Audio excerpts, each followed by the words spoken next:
Saudamos os estimados e convidamos para a nossa reflexão semanal, lembrando o Dia dos Namorados, no último dia 12 de junho, nós falamos hoje, conversamos sobre o tema Melhor é ser em dois do que um. Que o bondoso Deus, Pai, Filho e Espírito Santo nos acompanhe com sua graça e bênção neste momento e em toda a nossa vida.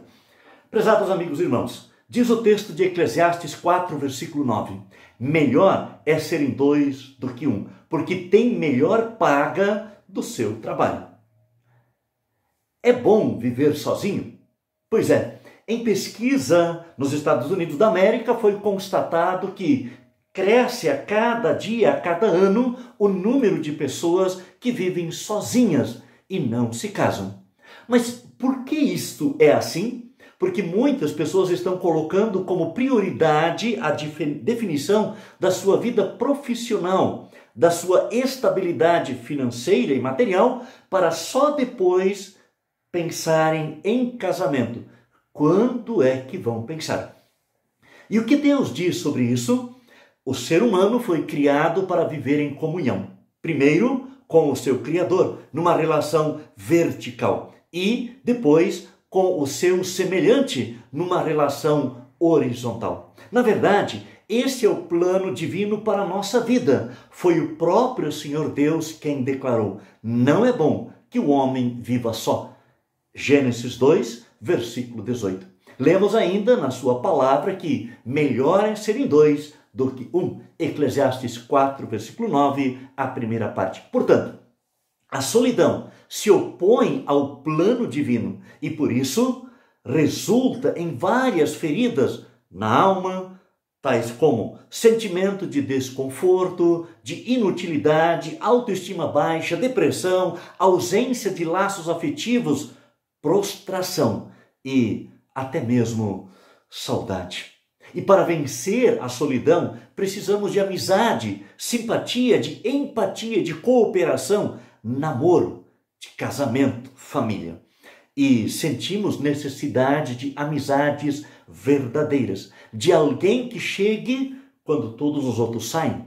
Isto é, alguém que permaneça do nosso lado quando mais ninguém permanece. Mas, por outro lado, a solidão não pode levar a pessoa a aceitar qualquer tipo de relacionamento. A sua vontade, expressa na Bíblia, é que o homem e mulher se casem.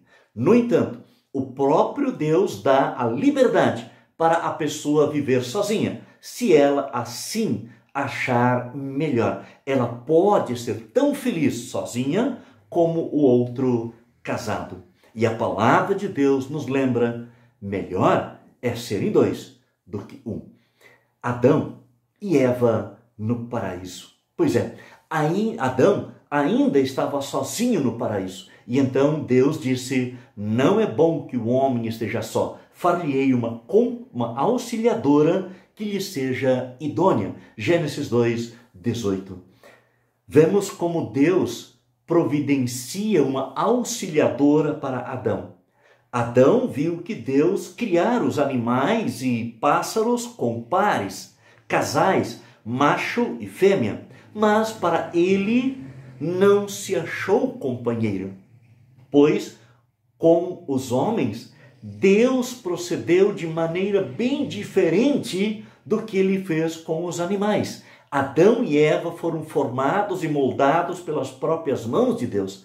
Quão maravilhoso, gracioso e poderoso é o nosso Deus. E ele mantém até hoje toda a sua criação, toda a humanidade. Se você tiver um tempinho, aconselho ler o Salmo 139. Que maravilha de salmo é este, Salmo 139. Aliás, o próprio Deus, após ter formado a Eva da costela de Adão, a trouxe para Adão. E quando ele a viu, então declarou: esta afinal é osso dos meus ossos, é carne da minha carne, chamar-se-á varoa, porquanto do varão foi tomada. Gênesis 2, 23. Ao entregá-la a Adão, Deus diz: por isso deixa o homem pai e mãe e se une à sua mulher, tornando-se os dois uma só carne. Gênesis 2, 24. Assim Deus instituiu o matrimônio. É, portanto, uma instituição divina e Deus quer que o matrimônio seja vivido em santidade, como é da vontade de Deus. Por isso, viver sozinho não é o ideal de Deus para o ser humano. A Bíblia afirma: melhor é serem dois do que um. Mas quais são os objetivos de Deus para o casamento? E eu anoto 3 principais objetivos. O primeiro deles é o amor mútuo, o objetivo relacional do casamento, ou então a relação homem e mulher. O relacionamento entre marido e mulher tem um significado em si e de si mesmo, diferente de qualquer outro propósito que a união deles possa ter em vista. O homem estava só e isto não era bom. A mulher foi criada como uma auxiliadora idônea, ideal.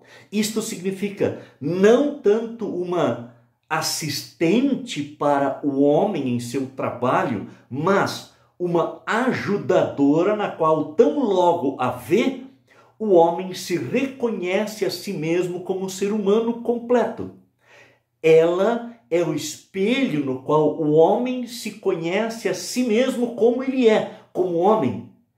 E a mulher, ao ver o homem, se vê a si mesma como mulher.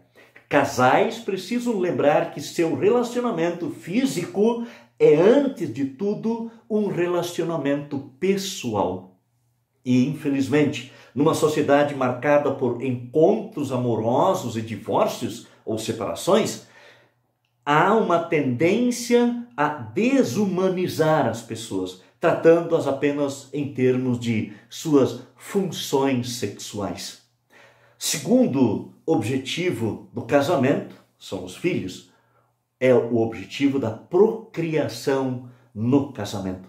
As palavras sede fecundos e multiplicai-vos devem ser entendidas como bênção e uma ordem.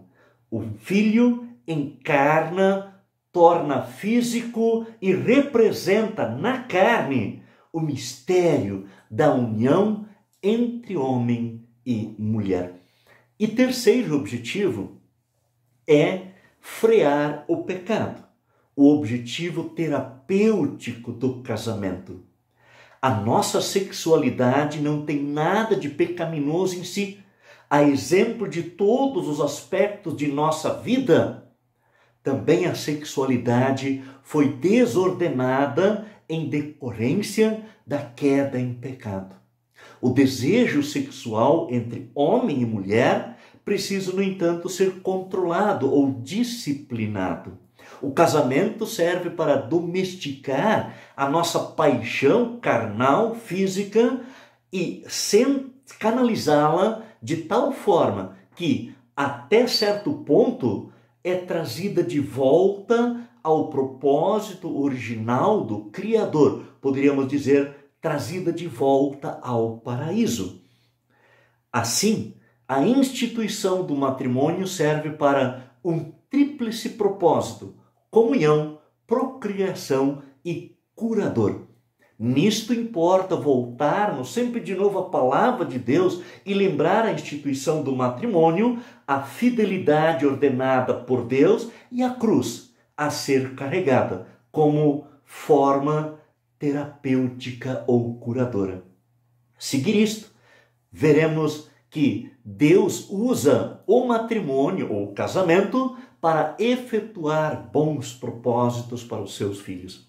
Ele encoraja homem e mulher a servirem um ao outro numa união de amor para sustentar a vida humana pelo dom de gerar filhos e para restringir e curar os seus impulsos sexuais anárquicos. Cada um desses propósitos requer, para sua realização, fidelidade matrimonial. Sim, aos casais desejo parabéns pelo Dia dos Namorados, que foi no dia 12 de junho.